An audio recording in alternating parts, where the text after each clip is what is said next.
હવે એક તમારા બધાના મનનો ભાર હળવો કરવા માટે અમારા બાળકો લઈને આવી રહ્યા છે એક કોમેડી ઇવેન્ટ નાટક છે જેના માધ્યમથી તમે થોડા હાસ્ય અનુભવશો અને તમારા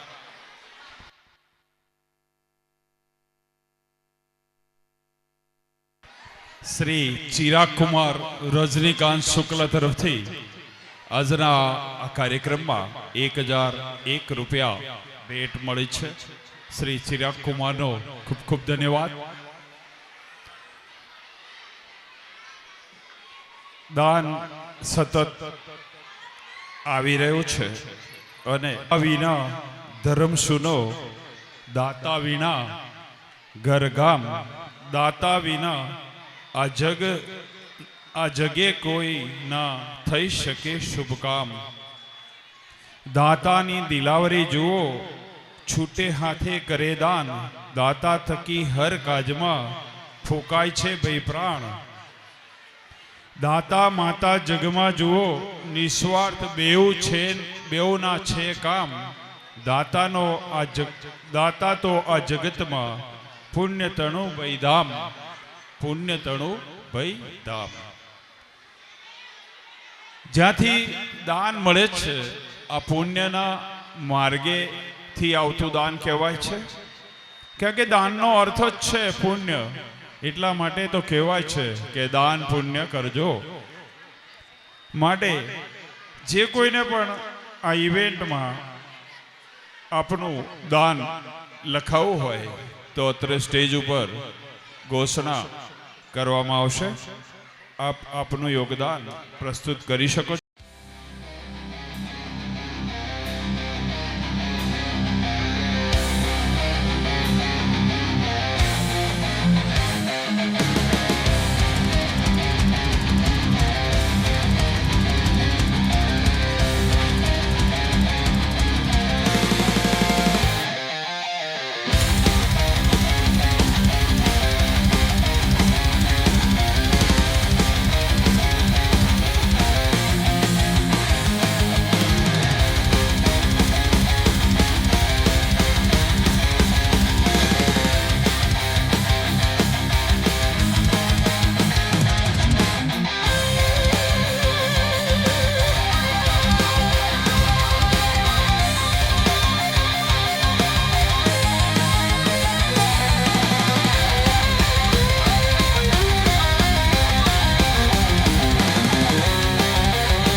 ભારત માતા કી.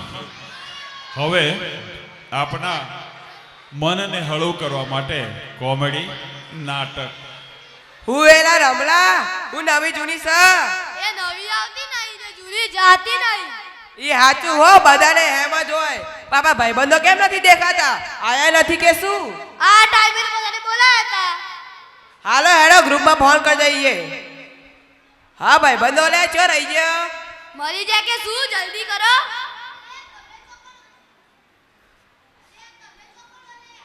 અલે અમે ઓબલી ચોરના ગલ્લે બેઠા છીએ. હા હેડો ફટફટ આવી જાઓ.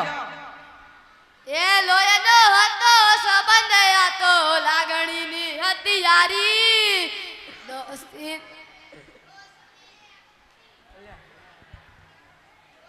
ઇનામે હમ કાદા એવી ભાઈ બંધી અમારી.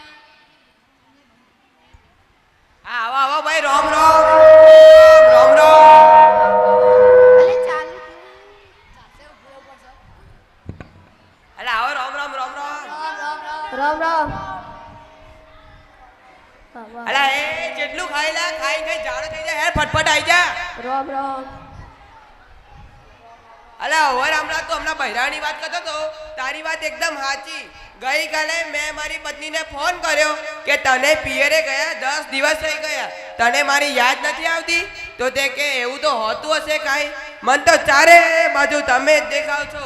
તુવેરની દાળમાં, ચોખાના દાણામાં, ઘઉંના લોટમાં. એટલે મને તો આંચકો લાગ્યો.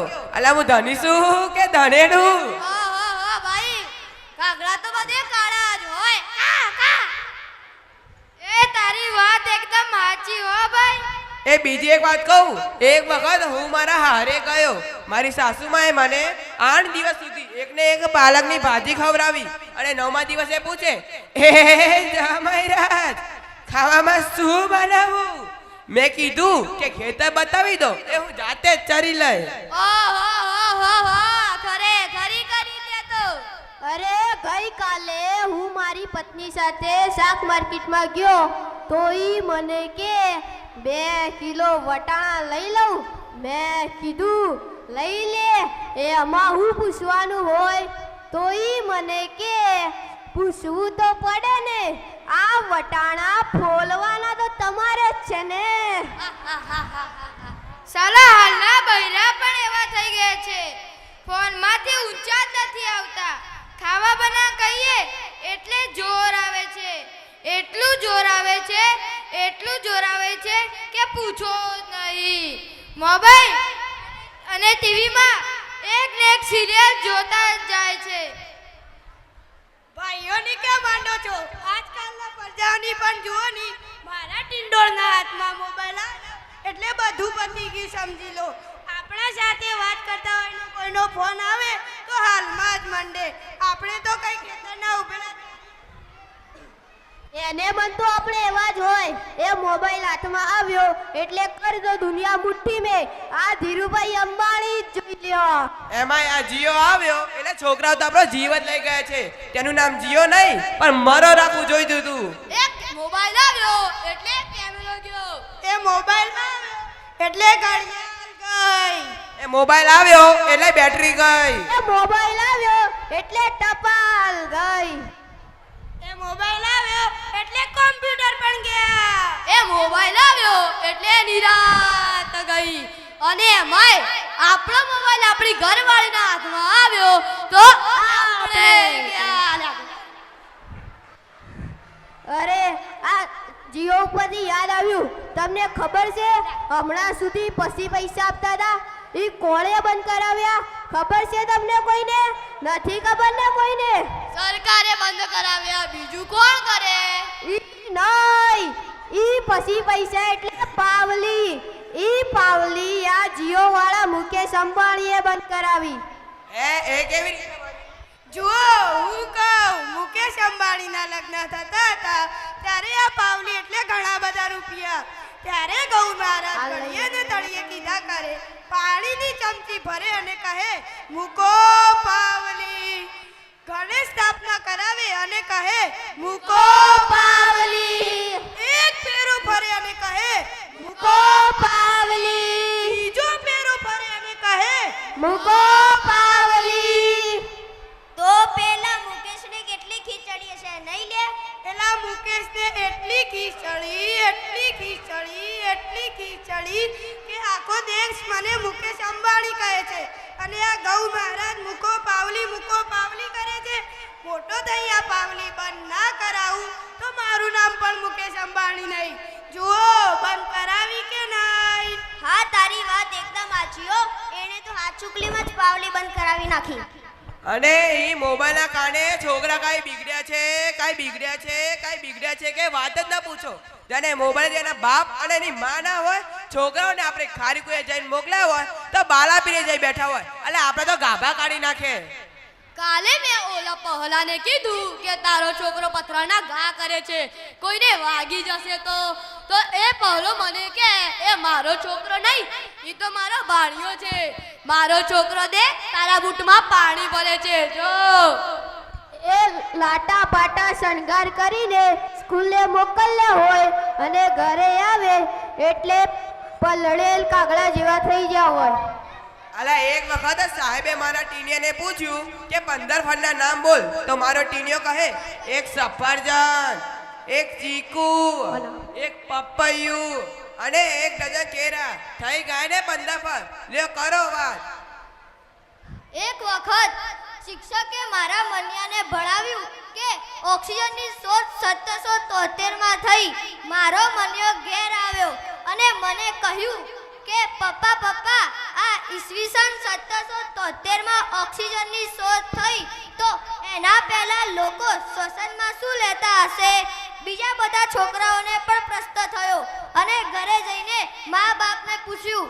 બધા છોકરાઓના મા બાપ શાળાની અંદર એકને એક પ્રશ્ન લઈને આવ્યા કે સાહેબ તમે આ છોકરાઓને શું ખોટે ખોટું ભણાવો છો? પછી તો બધા ભેગા થઈને કહી જ કાઢ્યું કે સાહેબ હવે તમે જ કહો કે આ ઈસવીસન 1773 ની પહેલા લોકો શ્વસનમાં શું લેતા હશે? સાહેબે કહ્યું હવે આ છોકરાઓ અને આ વાલીઓનું મારે શું કરવું? અલ્યા ભાઈઓની વાત મૂકો તડકે, આપણી જ વાત કરો ને. છોકરાનો જન્મ થાય એટલે માં કે એનું નાક મારા જેવું છે, એનો બાપો કે આંખો મારા જેવી છે, કાકો કે વાળ મારા જેવા છે, હો મોમો કે હાસ્ય મારા જેવું છે. અને ઈ છોકરો મોટો થઈને કઈ ન કરવાનું કરે એટલે બધાય કે ખબર નહીં આ હરામખોર કોના જેવો છે.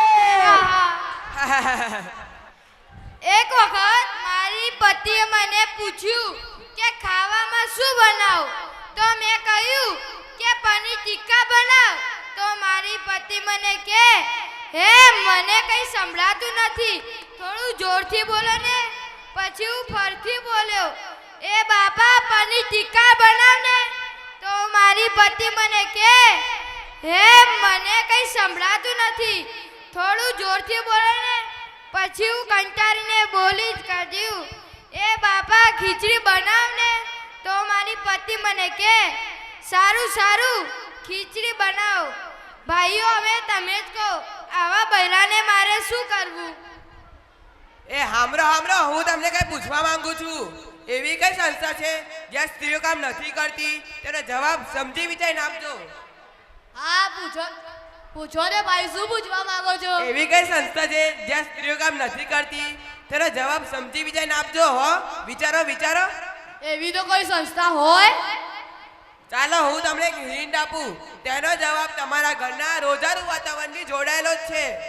નથી ખબર ભાઈ, હવે તમે જ કહી દો. અલા ફાયર બ્રિગેડ. ઓલ્યા હા, બૈરાનું કામ આગ બુઝાનું નહીં, પાક લગાવવાનું હોય. એ જેઠિયા મને તરસ લાગી છે, મારા માટે પીવાનું થોડું પાણી લઈને આવને. આટલા 2 મિનિટ ઊભો રહે, હું હમણાં જ લઈને આવું. અરે આ જેઠિયો ક્યાં ગયો છે? પીવાનું પાણી લેવા ગયો છે કે નાવાનું પાણી લેવા ગયો છે? આ જેઠાએ શું કામ આપી દીધું? અરે આ શું લાવ્યો? મેં તો તને પીવા માટે પાણી મંગાવ્યું, તું તો આખું માટલું પાણીને લાવ્યો. તો આ ભરેલા માટલાનું હું શું કરું? મારા માથા ઉપર રેડી દે, બીજું શું કહું?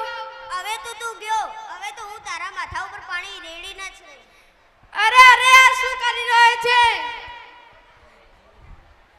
અરે અને મારે શું કરવું? એ લ્યો આ લોકો તો નવરા છે, આપણે થોડી નવરા છીએ ભાઈ. હાલો.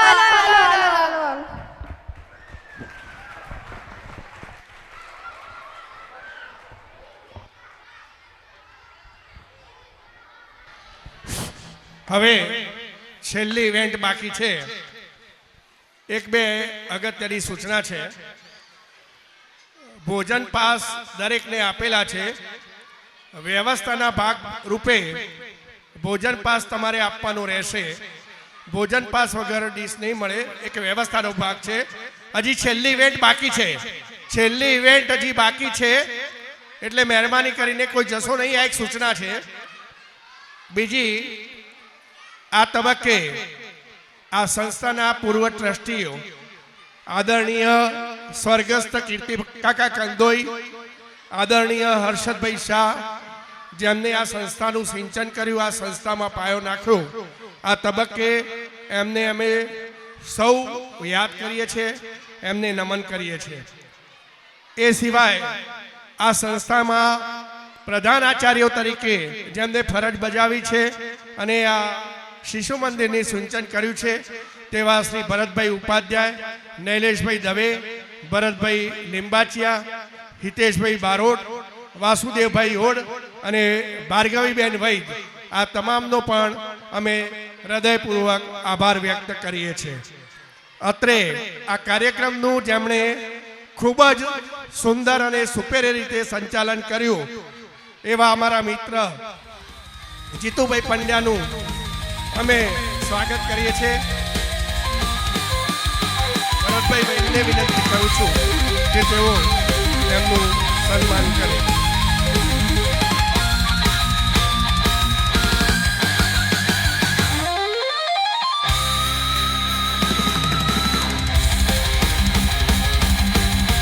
અત્રે કાર્યક્રમની આભાર વિધિ પ્રધાન આચાર્ય શ્રી અનિલભાઈને વિનંતી કરું કે તેઓ કરશે.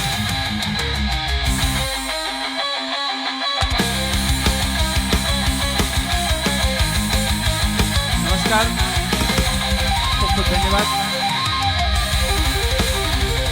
આજનો આપણો આ કાર્યક્રમ, બાળકોનો જે રંગમંચ કાર્યક્રમ ખૂબ જ દીપી ઉઠ્યો. આજે આપણા ભૂલકાઓએ આખા વર્ષ દરમિયાનની જે મહેનત કરી અને આજે આપણા સમક્ષ એમનું જે કૌશલ્ય રજૂ કર્યું એ તમને બધાને ગમ્યું હશે. હવે બહુ સમય લેતો નથી, પણ આ આપણા કાર્યક્રમમાં જે મહાનુભાવો ઉપસ્થિત હતા એમનો ખૂબ ખૂબ આભાર. આપણી વચ્ચે જે લોકોએ આપણને દાન આપ્યું છે એવા દાતાશ્રીનો પણ ખૂબ ખૂબ આભાર.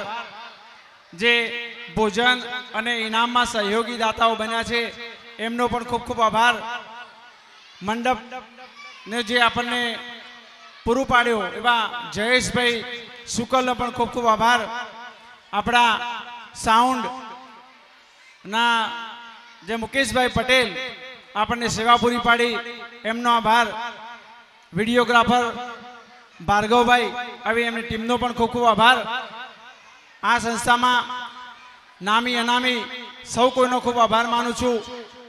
રસોઈમાં જે પણ સહયોગ કરે છે એમનો ખૂબ આભાર.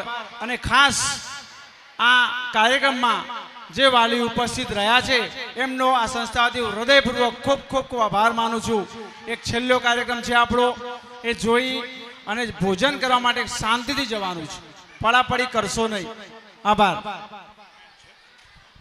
હેલો, ભાર્ગવભાઈ માટે એક આપણે વાત ખાસ કરવાની છે.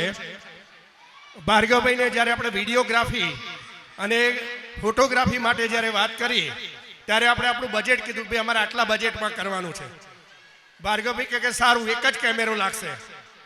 પણ ભાર્ગવભાઈએ છોડી અને આજે 3 કેમેરા લગાયા છે અને બહુ સુંદર એમને આ કવરેજ કર્યું છે. એ માટે ભાર્ગવભાઈનો હું સંસ્થા વતી ખૂબ ખૂબ આભાર માનું છું. હું ડૉક્ટર સાહેબને વિનંતી કરું છું કે ભાર્ગવભાઈનું સન્માન કરે. ખૂબ ખૂબ આભાર ભાર્ગવભાઈ, ખૂબ સરસ સેવા આપી છે તમે.